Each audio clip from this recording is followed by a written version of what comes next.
Welcome to the next episode of Two Guys Discussing Russia Over Pastries. Unfortunately, we don't have pastries here, but we do have a wonderful guest. It's Danielle Lussier, Assistant Professor of Political Science at Grinnell College.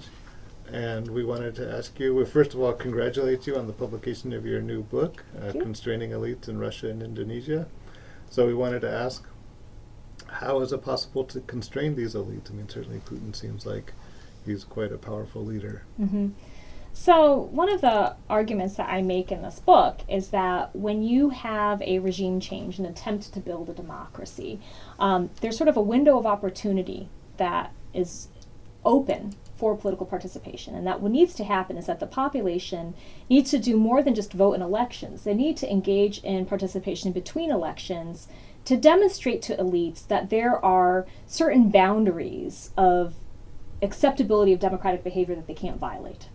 And that, so we can think of political participation as there's political participation that's elite constraining or elite enabling. Elite constraining participation is the sort of thing that forces elites to be on the defensive, to explain their positions, to sort of feel a credible threat to being ousted from power. Elite enabling participation is the sort of participation where people are trying to influence policy in such a way that elites can respond to that policy and simultaneously build loyalty among constituents, but not necessarily uphold democratic norms. And sort of the argument I make in the book is that in Russia, we saw this dominance of elite enabling participation over time in the 1990s and the early 2000s that made it possible for elites to build loyalty for the regime while simultaneously chipping away at the formal constraints on power. In contrast, in Indonesia, we see the reverse. So Indonesians really embraced elite constraining forms of political participation that forced elites to comply with democratic norms and procedures in order to stay in power, to sort of gain re-election. Mm-hmm. So how can somebody like Putin be constrained?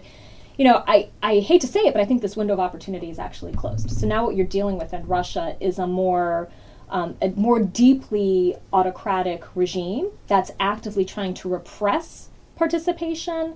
I think there is some space for reconstraint of elite behavior, but you'll probably need to see a crack within the sort of elite structure for that to happen. And I don't have a lot of optimism of that happening in the near future. Well, in your book you compare the cases of Russia and Indonesia, and these are such different countries, like politically, with their background and everything. How did you choose to compare those two particular countries? I'm really glad you asked that question. So they're both outliers in terms of democratization, sort of primary theories for explaining democratization outcomes. So if we look at sort of the dominant theories that we have in political science about what explains whether or not a regime transition leads to democracy or not, there's a variety of factors that tend to sort of reemerge. One of them has to do with level of socioeconomic development, that sort of wealth correlates with survival of democracy.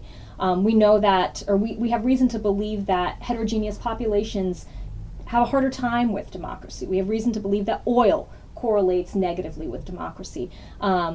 We also know that there's a democratic deficit in the Muslim world. The truth of the matter is, if you sort of take any of these dominant explanations, if you were to sort of plot all regimes across the world, Russia and Indonesia stand off as outliers in opposite directions. So Russia, given its level of socioeconomic development, is much more politically closed than we would expect it to be. Indonesia is the reverse. For its level of socioeconomic development, it's much more politically open than we would have thought that it would be. And I was interested in comparing these two cases because our primary explanations don't really work. And I had hypothesized that there was something about the way that the mass population was interacting with the regime that might make a difference in both of these cases. And so I went out to try to see, well, what is it? Mm-hmm. What is it about attitudes or behaviors that might explain this difference? So the format of our talk show, Two Guys Discussing Russia Over Pastries, is that we post this controversial question and try to understand if there is a straight answer to this. And so I have this question which bothers me a lot, actually, since I'm from Russia myself. So we have this paradox in Russia. From one hand, the authorities are really strong. They can stay in power indefinitely. They can forge election even like kill some opposition leaders. And from the other side, they can't allow even a single protesters on the street. They arrest them, they put them in jail.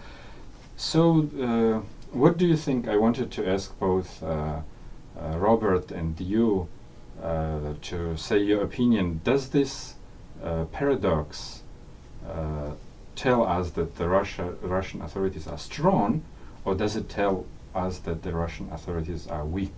Mm-hmm. I think it tells us that they're strong, but they're threatened. So they have that ability to kill whoever they want to kill, repress whoever they want to repress. And they choose to repress the single protester on the street because they feel threatened that that single protester on the street could gain such momentum that they would then need to kill that person. But I think it's actually an example of strength as opposed to an example of weakness. What do you think, Robert? Well, with all due respect, I would argue that it's actually a sign of weakness, because what you have in the Putin government is a leader who's been in power for now 17 years, and he's probably going to have another 6 years at least. But he can't implement any kind of reforms. So the whole system is sort of based on his personal authority, and it's quite obvious that the standard of living of the average person in Russia is going down. And it's obvious also that the system based on oil and natural gas can't go on forever. But he's not making any of the necessary reforms. So even though he's in a position of power, he's not actually using that power to make his country more effective and more competitive on the international market. So that suggests, even though he can stay in power as long as he wants and keep his friends there, it's kind of a sign of a weak government. Mm.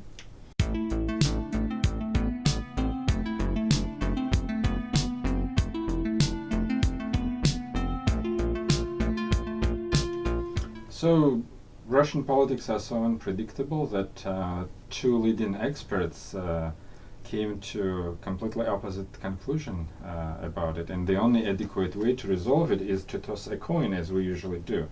So as a guest, you can decide. I'm going to pick tails. Tails are Russian government is strong, and that's why it's afraid of the single protesters, and heads are opposite.